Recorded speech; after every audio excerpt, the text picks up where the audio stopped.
హైదరాబాద్ కూకట్పల్లి పరిధి హైదర్ నగర్ లో కల్తీ కల్లు కలకలం సృష్టించింది. కల్తీ కల్లు తాగి 13 మంది అస్వస్థతకు గురయ్యారు. బాధితులందరినీ ఓ ప్రైవేట్ హాస్పిటల్ కు తరలించి చికిత్స అందిస్తున్నారు. అస్వస్థతకు గురైన వారిని పరామర్శించారు Balanagar zone DCP Suresh Kumar, Kukatpally ACP. బాధితుల నుంచి వివరాలు తెలుసుకున్నారు. ఇటు హాస్పిటల్ కు చేరుకున్న ఎక్సైజ్ శాఖ అధికారులు ఘటనపై ఆరా తీస్తున్నారు.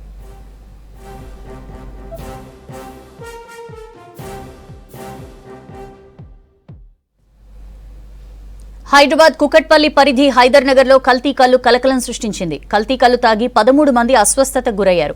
బాధితులందరినీ ఓ ప్రైవేట్ హాస్పిటల్ కు తరలించి చికిత్స అందిస్తున్నారు. అస్వస్థతకు గురైన వారిని పరామర్శించారు Balanagar zone DCP Suresh Kumar, Kukatpally ACP. బాధితుల నుంచి వివరాలు తెలుసుకున్నారు. ఇటు హాస్పిటల్ కు చేరుకున్న ఎక్సైజ్ శాఖ అధికారులు ఘటనపై ఆరా తీస్తున్నారు.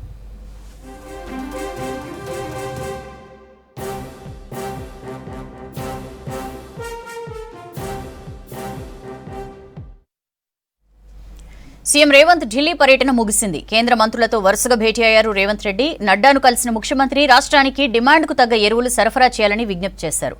ఆ తర్వాత పరిశ్రమల శాఖ మంత్రిని కలిసిన CM Zaheerabad smart city, Warangal విమానాశ్రయ అభివృద్ధికి సహకరించాలని రిక్వెస్ట్ చేశారు.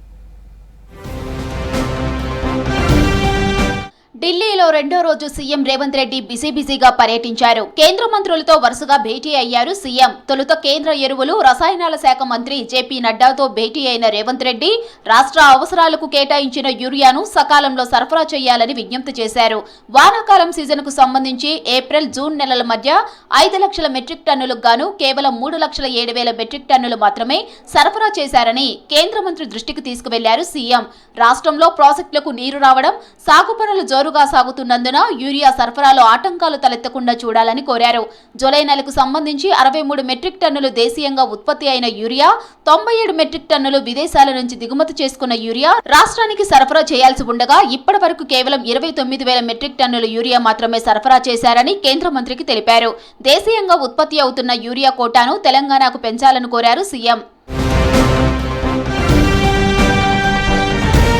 కేంద్ర మంత్రి పీయూష్ గోయల్ తోనూ భేటీ అయ్యారు CM Revanth Reddy. Zaheerabad smart city అభివృద్ధికి సహకరించాలని కోరారు. స్మార్ట్ సిటీకి అవసరమైన నీటి సరఫరా, విద్యుత్, ఇతర వసతుల కల్పనకు 596 కోట్లు త్వరగా విడుదల చేయాలన్నారు.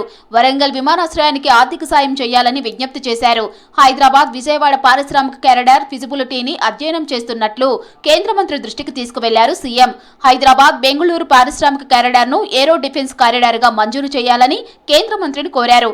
పెట్టుబడులకు సిద్ధంగా ఉన్న 100 ప్లగ్ అండ్ ప్లే పారిశ్రామిక పార్కుల అభివృద్ధికి సంబంధించిన ప్రతిపాదనలు సమర్పిస్తామన్నారు సీఎం రేవంత్.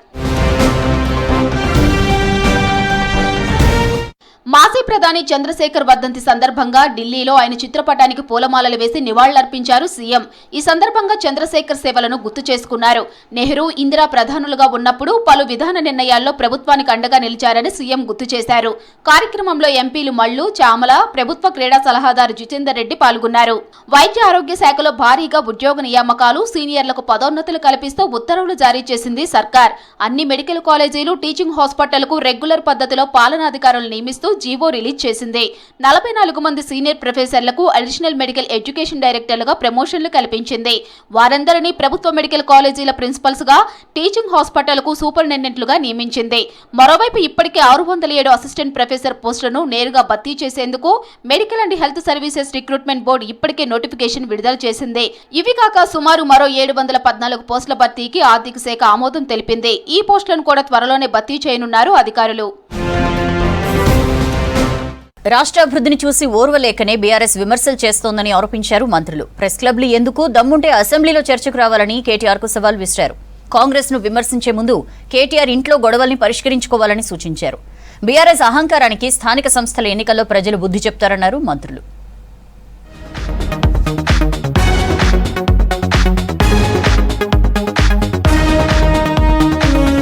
సీఎం సవాల్ను కేటీఆర్ జీర్ణించుకోలేకపోతున్నారన్నారు డిప్యూటీ సీఎం భట్టి విక్రమార్క. మహబూబాబాద్ జిల్లాలో పలు అభివృద్ధి పనుల శంకుస్థాపన కార్యక్రమంలో మంత్రులు తుమ్మల నాగేశ్వరరావు, పొంగులేటి శ్రీనివాసరెడ్డి, కోమటిరెడ్డి వెంకటరెడ్డి, సీతక్క, సురేఖతో కలిసి పాల్గొన్నారు భట్టి.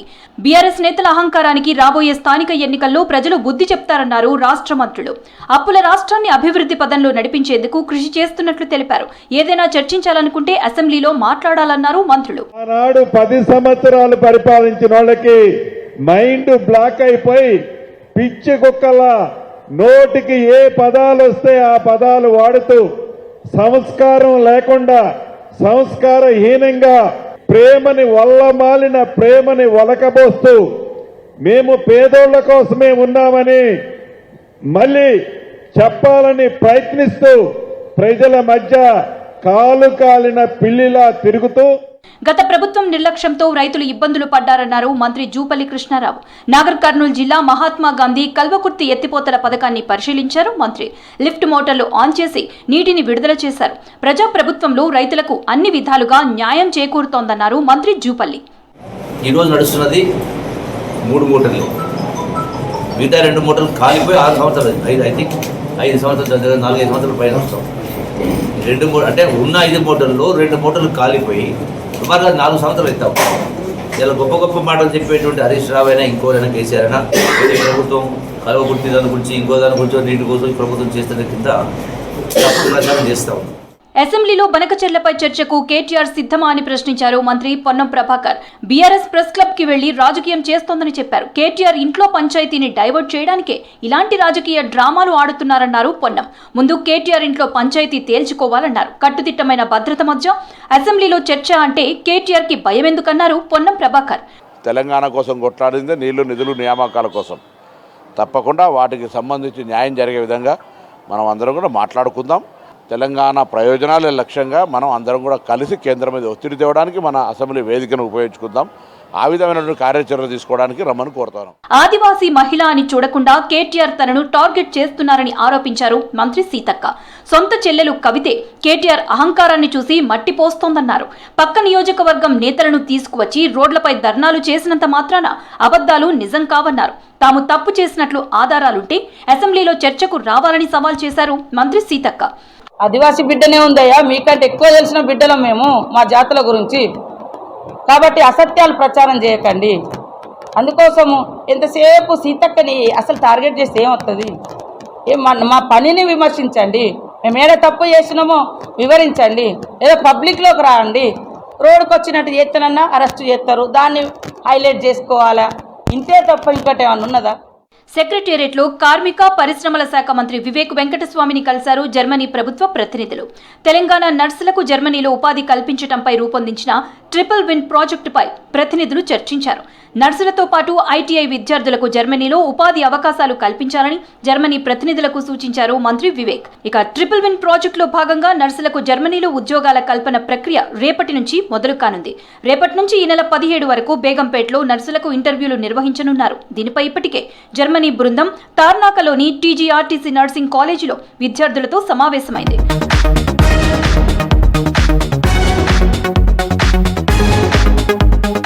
ఆలయ భూముల పరిశీలనకు వెళ్లిన భద్రాచలం ఈవో రమాదేవిపై దాడిని తీవ్రంగా ఖండించారు మంత్రి కొండా సురేఖ. అధికారులపై దాడి చేస్తే ఊరుకునే ప్రసక్తే లేదన్నారు. దేవాదాయ భూములు కబ్జా చేస్తే పీడీ యాక్ట్ పెడతామని హెచ్చరించారు. భద్రాచలం రామాలయ భూములు పురుషోత్తమపట్నంలో కబ్జాకు గురవుతుండగా అడ్డుకున్న ఈవో రమాదేవిపై దాడి చేయడం సరైంది కాదన్నారు మంత్రి. ఈ విషయంలో ఏపీ ప్రభుత్వం సీఎం చంద్రబాబు ప్రత్యేక చొరవ తీసుకుని పరిష్కారం చేయాలని కోరారు.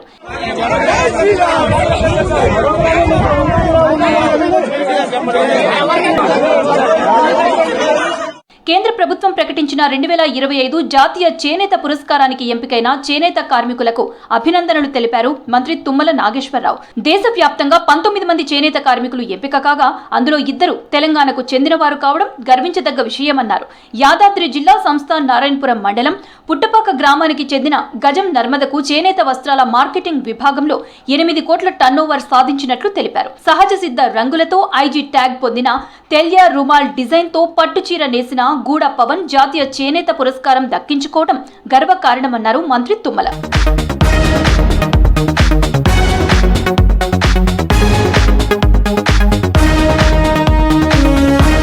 దివంగత వైఎస్ రాజశేఖర రెడ్డికి నివాళులు అర్పించారు మంత్రులు. 76వ జయంతి సందర్భంగా హైదరాబాద్ పంజగుట్టలోని ఆయన విగ్రహానికి పూలమాలలు వేసి అంజలి ఘటించారు. కాంగ్రెస్ పార్టీకి వైఎస్ రాజశేఖర రెడ్డి చేసిన సేవలు గుర్తు చేసుకున్నారు మంత్రులు, నేతలు. శ్రీశైలంలో పర్యటించారు ఏపీ సీఎం చంద్రబాబు. కృష్ణమ్మకు పూజలు చేసి ప్రాజెక్టు గేట్లు ఓపెన్ చేశారు. పోలవరం బనకచెర్ల తన సంకల్పమని చెప్పారు. విశాఖలో గ్లోబల్ క్యాపబిలిటీ సెంటర్ ఏర్పాటుకు మంత్రి లోకేష్ సమక్షంలో ఏఎన్ఎస్ఆర్ సంస్థతో ఒప్పందం జరిగింది. ఇక రాష్ట్రమంతటా దివంగత నేత వైఎస్ఆర్ 76వ జయంతి వేడుకలు జరిగాయి. మాజీ CM Jagan, APCC chief Sharmila Idupulapaya YS ఘాట్లో నివాళులర్పించారు.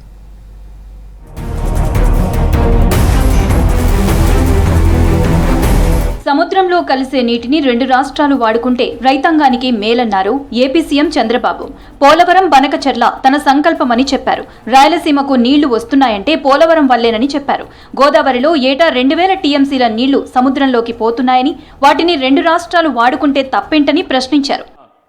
నేను ఇక్కడ వాడేది వరద జలాలు, సముద్రంలోకి పోయే నీళ్లు, ఎవరు వాడని నీళ్లు మనం వాడుకునే అవకాశం ఉంటుంది. పైన తెలంగాణ ఉంది, వాళ్ళు కూడా వాడుకుంటే ఎవరికి నష్టం లేదు. ఇది అందరికీ మంచిదని చెప్పి కూడా నేను మీ అందరికీ తెలియజేస్తున్నా. ఏపీ నంద్యాల జిల్లా శ్రీశైలంలో పర్యటించారు ఏపీ సీఎం చంద్రబాబు. శ్రీశైలం జలాశయాన్ని సందర్శించి స్థానిక రైతులతో కలిసి కృష్ణమ్మకు జలహారతి ఇచ్చి పట్టు వస్త్రాలు సమర్పించారు. ప్రాజెక్టులోని రేడియల్ గేట్లను తెరిచి నీటిని వదిలారు. హెలికాప్టర్ నుంచి శ్రీశైలం ప్రాజెక్టుని, నదీ పరివాహక ప్రాంతాలని పరిశీలించారు. అంతకుముందు భ్రమరాంబ మల్లికార్జున స్వామి వార్లను దర్శించుకున్నారు చంద్రబాబు. ఆలయంలో రుద్రహోమం, పూర్ణాహుతిలో పాల్గొన్నారు. బనకచెర్ల పూర్తయ్యేలా చూడమని మల్లన్నని వేడుకున్నారని చెప్పారు బాబు. విశాఖలో గ్లోబల్ క్యాపబిలిటీ సెంటర్ ఏర్పాటుకు మంత్రి లోకేష్ సమక్షంలో ఒప్పందం జరిగింది. మధురవాడలో ఐటీ క్లస్టర్ క్యాంపస్ ఏర్పాటు చేసేందుకు ఏఎన్ఎస్ఆర్ సంస్థ ముందుకు వచ్చింది. దీంతో 10,000 ఉద్యోగాలు కల్పించే ఆ సంస్థతో ఒప్పందం కుదుర్చుకుంది ప్రభుత్వం. వ్యాపార అనుకూల నగరంగా విశాఖను మార్చాలన్నదే తమ విధానమని తెలిపారు లోకేష్. అలాగే బెంగళూరులో prestige group chairman Irfan Razak, executive director Zayd Noman తో భేటీ అయ్యారు. ఏపీలో పెట్టుబడులు పెట్టాలని వారిని కోరారు. ఏపీ అంతటా దివంగత నేత వైఎస్ఆర్ 76వ జయంతి వేడుకలు ఘనంగా జరిగాయి. కడప జిల్లాలోని ఇడుపులపాయలో వైఎస్ ఘాట్ దగ్గర పలువురు నేతలు నివాళులర్పించారు. ఏపీ మాజీ సీఎం జగన్, ఆయన సోదరి ఏపీ కాంగ్రెస్ చీఫ్ షర్మిల వేరువేరుగా వైఎస్ఆర్ కి నివాళులర్పించారు. తల్లి విజయమ్మతో కలిసి వైఎస్ఆర్ కి అంజలి ఘటించారు. ఈ సందర్భంగా హైదరాబాద్ లో వైఎస్ఆర్ మెమోరియల్ ఏర్పాటు చేయాలన్నారు షర్మిల. వైఎస్ఆర్ ఉమ్మడి రాష్ట్ర ముఖ్యమంత్రి అని, తెలంగాణలోనూ మెమోరియల్ ఏర్పాటుకు సీఎం రేవంత్ సానుకూలంగా స్పందిస్తారని ఆశిస్తున్నానన్నారు షర్మిల. రాజశేఖర రెడ్డి గారు ఉమ్మడి ఆంధ్ర రాష్ట్రానికి ముఖ్యమంత్రిగా పనిచేశారు కాబట్టి హైదరాబాద్లో కూడా రాజశేఖర రెడ్డి గారికి ఒక మెమోరియల్ స్పేస్ ఉండడం సబబు. రాజశేఖర రెడ్డి గారు మరణించిన వెంటనే కాంగ్రెస్ పార్టీ అది కేటాయించినప్పటికీ ఇప్పటికీ అది అమలు కాలేదు. ఇప్పటికైనా ఇప్పుడు రేవంత్ అన్న గారు అక్కడ ముఖ్యమంత్రిగా ఉన్నారు. ఇప్పటికైనా హైదరాబాద్లో ఉమ్మడి ఆంధ్రప్రదేశ్ ముఖ్యమంత్రిగా పనిచేసిన రాజశేఖర రెడ్డి గారికి ఒక మెమోరియల్ స్పేస్ ఏర్పాటు చేసే దిశగా పనిచేయాలని రేవంత్ అన్న గారిని మనస్ఫూర్తిగా రిక్వెస్ట్ చేస్తూ, శవాలపై పేలాలేరుకునేలా మాజీ సీఎం జగన్ ప్రవర్తన ఉందని విమర్శించారు సిపిఐ జాతీయ కార్యదర్శి నారాయణ. మామిడి రైతులను పరామర్శించడంపై జగన్ పై మండిపడ్డారు నారాయణ. సీజన్ అయిన తర్వాత రైతులను పరామర్శించడం ఏంటని ప్రశ్నించారు. చనిపోయిన ఇళ్ళకి అంత జనం పోవాలన్నా, ఆడ పెళ్లి చేసుకుంటుంటే ఆనందం కోసం పోయి రావచ్చు. చనిపోయి బాధపడుతుంటే ఇలా ఆనందంగా పోయి ఉత్సవాలు చేసుకొని భుజగాలు ఎగించుకొని దిగుతుంటే ఇట్లా మామిడి అయితే బాధపడుతున్న మాట వాస్తవమే. ప్రతి సంవత్సరం ఇబ్బంది పడుతూనే ఉన్నారు వాళ్ళు. ఇప్పుడు దేశం ఆంధ్ర రాష్ట్రంలో మామిడి రైతులది నెంబర్ 1 మన జిల్లా, అది నాశనం అయిపోతా ఉంది. ఎందుకు అవుతా ఉంది? ఫ్యాక్టరీ యజమానులు సిండికేట్ అయ్యారు. రేపు ఏపీ కేబినెట్ భేటీ కానుంది. అమరావతిలో సీఎం చంద్రబాబు అధ్యక్షతన మంత్రివర్గం సమావేశం కానుంది. సిఆర్డీఏ అథారిటీ ప్రతిపాదనలకు కేబినెట్ ఆమోదం తెలపనుంది. బనకచెర్ల ప్రాజెక్టుపై ఈ సమావేశంలో కీలక చర్చ జరగనుంది. కేబినెట్ తర్వాత తాజా రాజకీయ పరిణామాలు, సుపరిపాలన, తొలి అడుగు కార్యక్రమంపై మంత్రులతో ప్రత్యేకంగా చర్చించనున్నారు సీఎం చంద్రబాబు. ఆదివాసీలు, గిరిజనులకు మోదీ సర్కార్ అన్యాయం చేస్తోందని ఆరోపించారు కాంగ్రెస్ నేతలు. గిరిజనులపై దోపిడీని ప్రశ్నించినప్పుడల్లా ప్రెసిడెంట్ ముర్మును తెరపైకి తెస్తున్నారన్నారు. అటు దేశంలో పౌరుల భద్రతపై పీఏసీలో డిస్కషన్ జరిగిందన్నారు.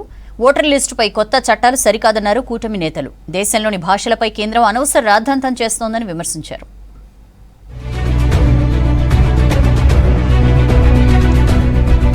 దేశంలో పౌరుల భద్రతపై పబ్లిక్ అకౌంట్స్ భేటీలో డిస్కషన్ జరిగిందన్నారు కాంగ్రెస్ జనరల్ సెక్రటరీ కేసీ వేణుగోపాల్.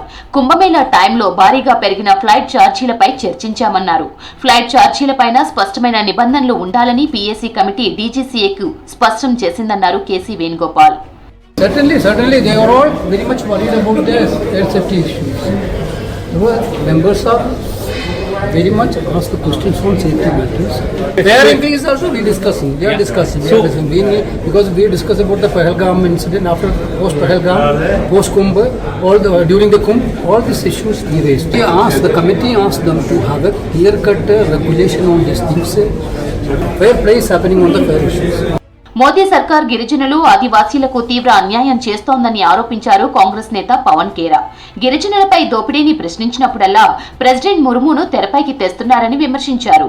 గిరిజనుల నుంచి జల్ జమీన్ దోపిడీ చేస్తున్నది వాస్తవం కాదా అని కేంద్రాన్ని ప్రశ్నించారు Pawan Khera. What Congress President Mallikarjun Kharge ji said is absolutely right, that you cannot continue to exploit tribals, but when we question you, you start showing that, look, the President of India is a tribal. You cannot hide your misdoings against the tribals by just showing the President of India. Voter లిస్టుపై కొత్తగా వస్తున్న చట్టాలు ప్రజలకు ఏమాత్రం ఆమోదయోగ్యం కాదన్నారు జమ్మూ కశ్మీర్ మాజీ CM Farooq Abdullah. భారత రాజ్యాంగం దేశ పౌరులందరికీ ఓటు హక్కు కల్పించిందని గుర్తు చేశారు. బీహార్లో ఓటర్ లిస్టుకు సంబంధించి స్పెషల్ ఇంటెన్సివ్ రివిజన్ పై ఫరూక్ అబ్దుల్లా స్పందించారు. 1.5 కోటి మంది బీహార్ వాసులు దేశంలోని వివిధ ప్రాంతాల్లో నివసిస్తుండగా ఓటేసేందుకు ఎక్కడి నుంచి డాక్యుమెంట్లు తెస్తారని ప్రశ్నించారు Farooq. All languages are Indian languages, national languages. What is a regional language? Then Hindi is also a regional language. If Tamil is a regional language, Hindi is a regional language. That is why RSS should understand, BJP should understand. All languages in our country are national languages, our language.